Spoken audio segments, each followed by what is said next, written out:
I move that the address be agreed to. This month is a special month for my family.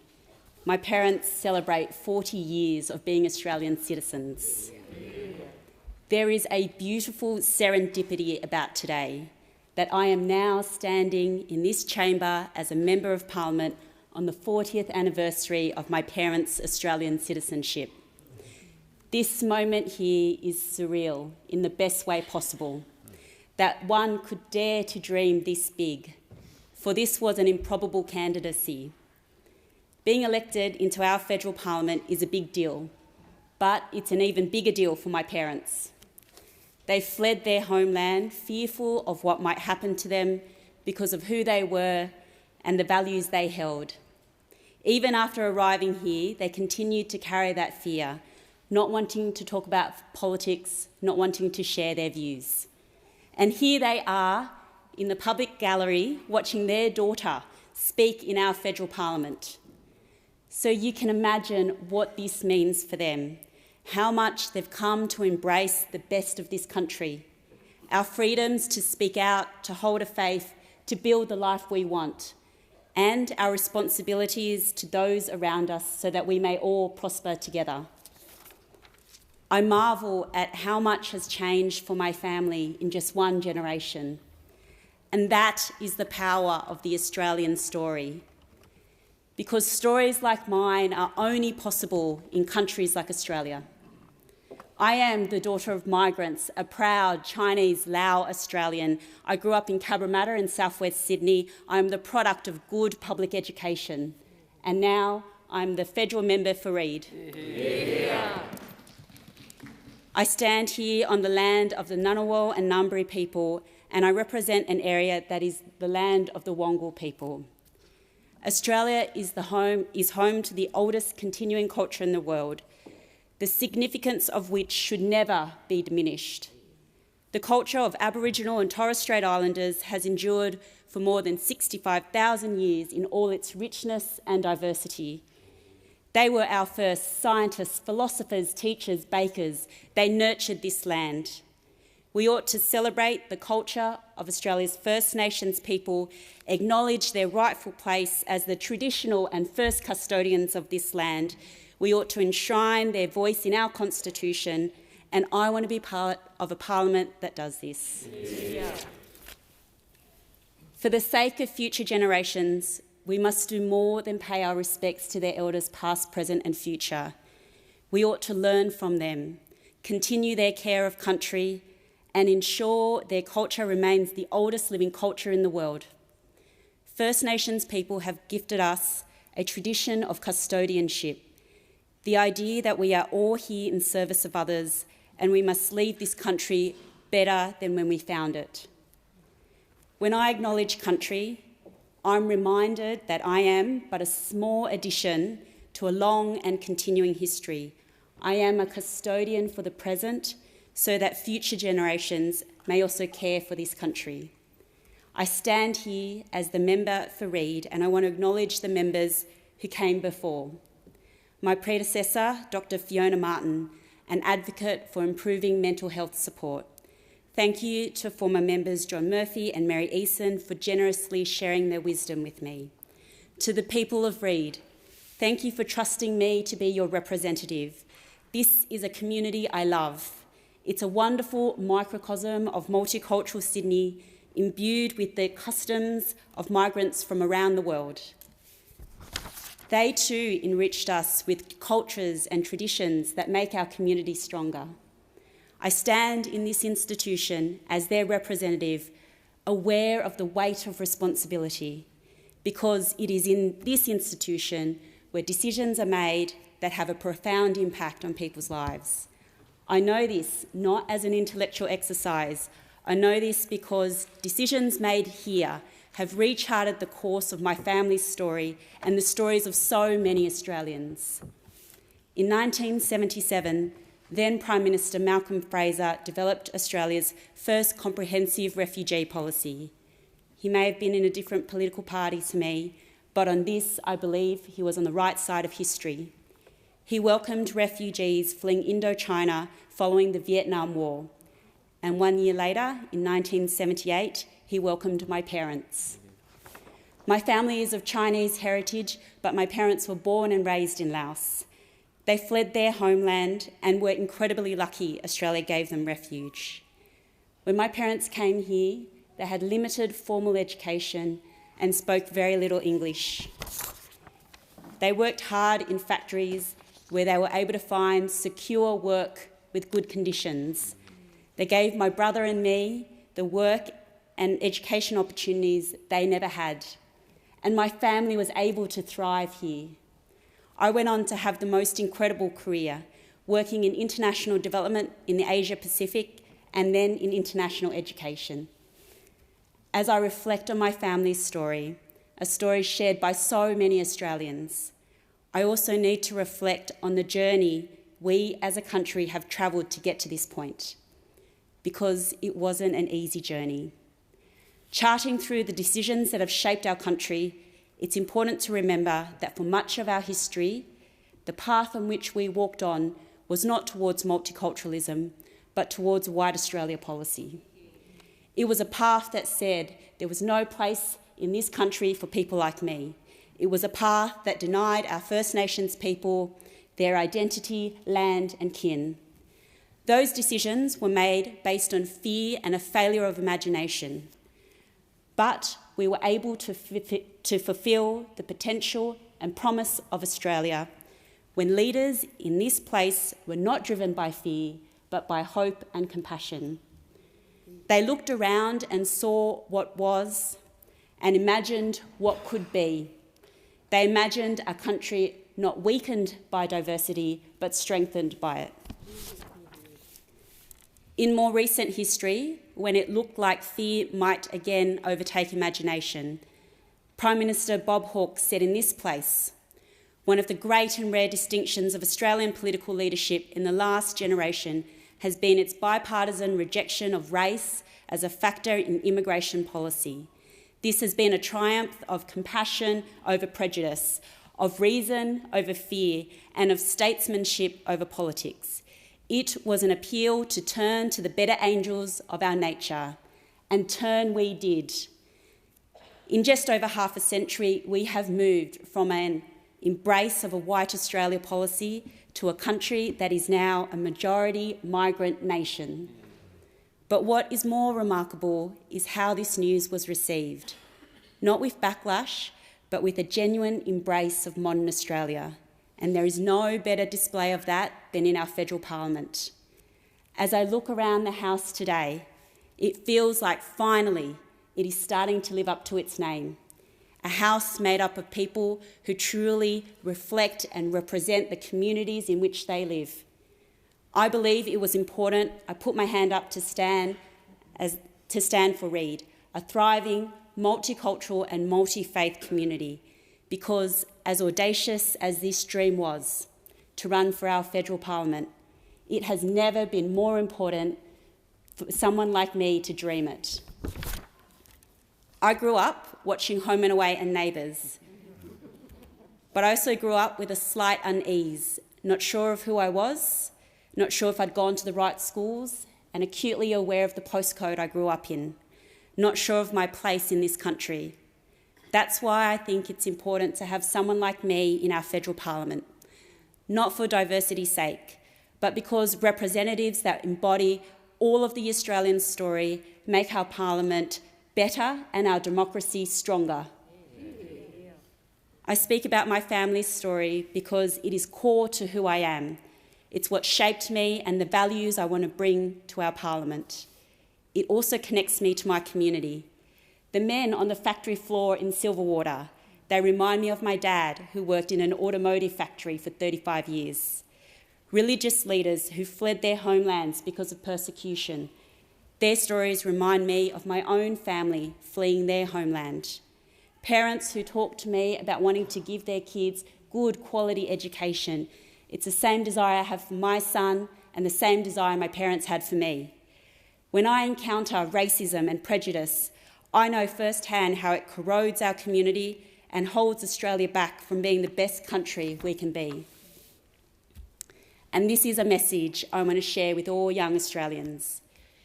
You are not defined by your postcode, the school you went to, or where your parents came from. In this country, you are defined by the content of your character and what you want to do for others, where the potential and promise of this nation is only limited by our imagination. On May 21 this year, we faced another key turning point in our nation's history. Do we continue on with another decade of inaction on climate change, or do we imagine a better future for our kids? It was, again, an appeal to turn to the better angels of our nature, and turn we did. We chose care for country and future generations over fear. In the 6 short years my son has been alive, he has experienced the consequences of climate change. Events described as once in a generation, experienced in just a few short years. He has now lived through the 2019-2020 New South Wales bushfire season, a once-in-a-generation event. This year, he lived through a once-in-a-generation rain and flooding event, and now heat waves breaking records across Europe, all once-in-a-generation events.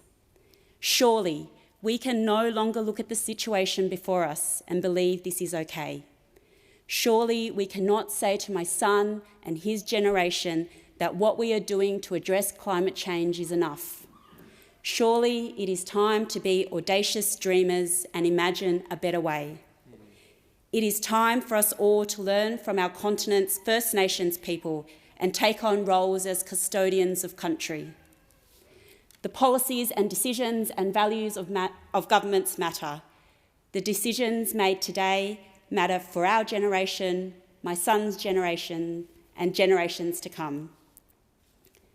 Good governments change lives. I know because they changed mine. Former Prime Minister Paul Keating said, "Education provided the keys to the kingdom because it unlocks opportunities for all."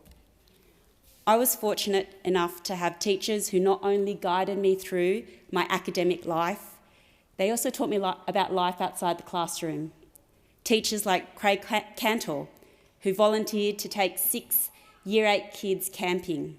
It was the first time I'd pitched a tent and slept under the stars, and I loved it. My history teacher, Frank Federico, taught me that progress, while not always linear or guaranteed, was possible if there were enough brave people willing to stand up for what's right. I didn't just get an academic education, I got an education in life, and that is the power of education. But we have lost sight of that in our current education system. We have failed to value our teachers. After 2.5 years of COVID, our teachers are exhausted, and yet we've never asked more of them. We need to radically overhaul the administrative burden we place on our teachers. They should have more time doing what they love, teaching. We need to value them and finally pay them what they are worth. Sometimes we have even failed to provide our students with the most basic infrastructure. There is a school in my electorate where the toilets are so terrible, students elect to drink less water to avoid going. There is a community in my electorate who have waited so long for a promised high school, their kids are now at university. Our concept of education too needs an update. It doesn't start in kindergarten. We should instead think about education as starting from birth. Our early childhood educators are as vital to educating our kids as our primary and high school teachers and university lecturers are. We have allowed our university and TAFE sectors to languish, and worse still, the previous government actively undermined tertiary education. They oversaw the most amount of job losses the sector has ever seen. Estimates of around 12,000 jobs lost in the higher education sector because of the pandemic. And the sad irony is that it was our university researchers we relied on to help us manage the pandemic. Epidemiologists, virologists, public health experts. But it's not just applied research that matters. We also need research in our arts, mathematics and basic science to be valued, because they provide the essential foundations for all future applications. If we can get this right, there is a kingdom that awaits us all, one made up of highly skilled and fulfilling jobs, an economy that is productive and makes the most of our talents and where imagination is valued. My parents were laser focused on ensuring my brother and I had a good education. They had to be, because their life in Australia was precarious. They did not have the comfort of being able to fail. We were lucky though, because we had two communities supporting us. The Chinese Lao Australian community. They were like my big extended family, because I always had a collection of aunts and uncles always watching over me. It's a resilient community too. We've had to be, because we've spent 2 generations searching for a place to call home, and now we've finally found it.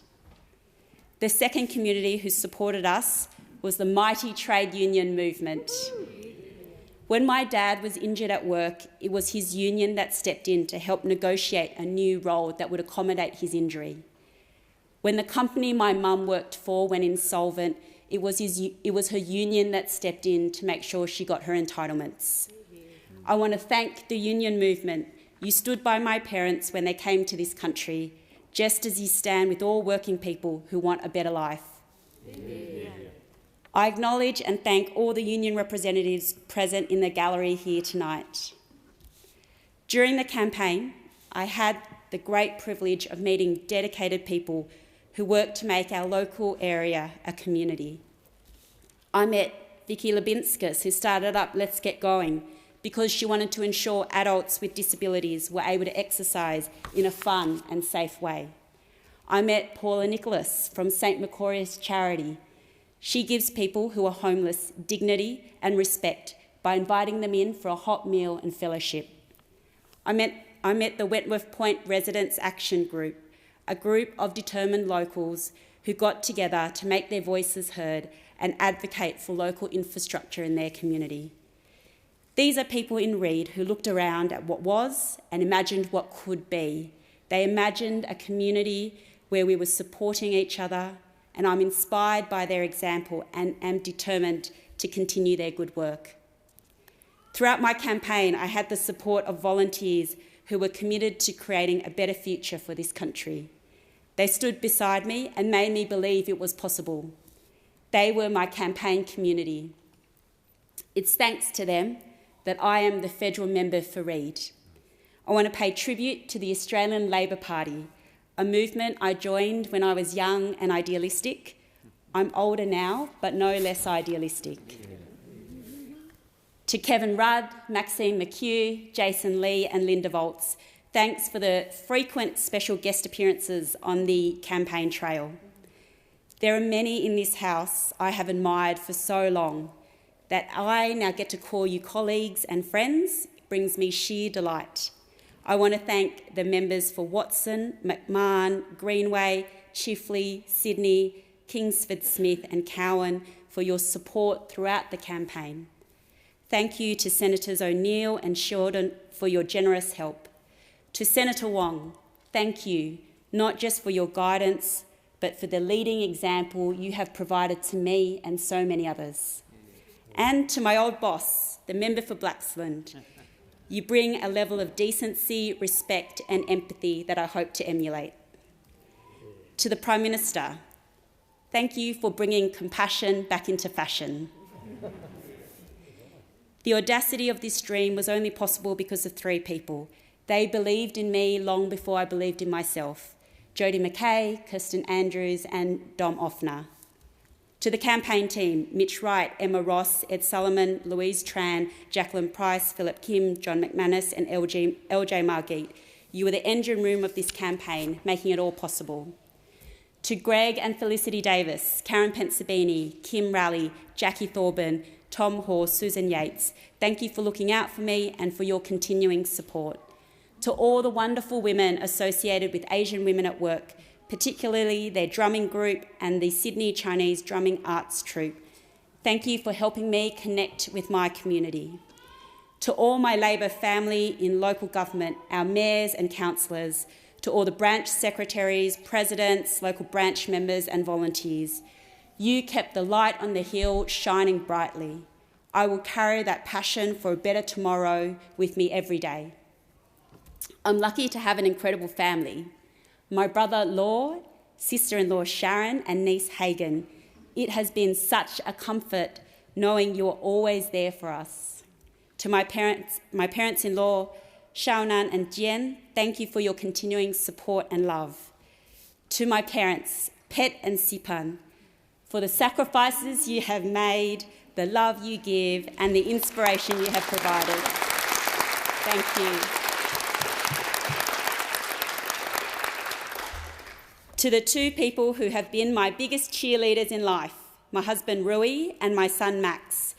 You are my reason for being, and I love you both.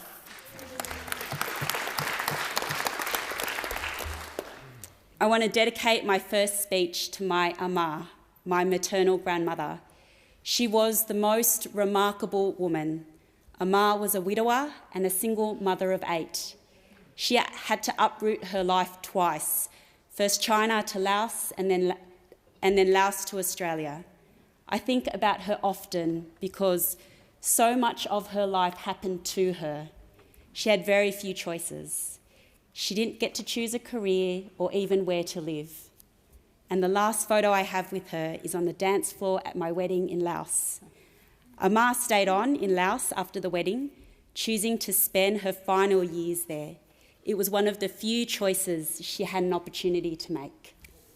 It's because of her and the sacrifices she has made that my life was possible, where a world of opportunities has been unlocked for me.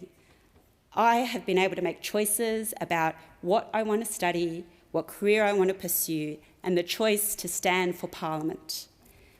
While we still have some ways to go before we achieve gender equality, when I think about how different my life is compared to Ama's, I know we're on the right path. If my Ama was with us today, I think she would have been astounded, but very proud too.